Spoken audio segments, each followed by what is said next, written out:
Hi everybody, I hope you are doing well. Today we will talk about how to fix or how to solve the problem of Forcestop on the application of Strava. You will click on settings.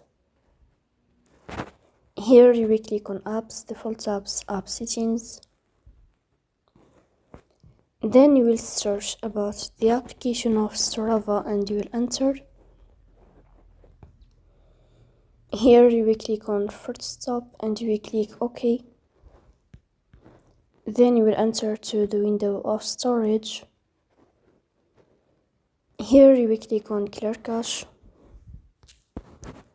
As you see here, you will turn on your airplane mode, then you will turn off your airplane mode again to fix that problem.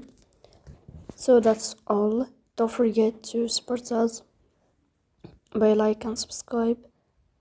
See you next time and thank you for your watching and your attention.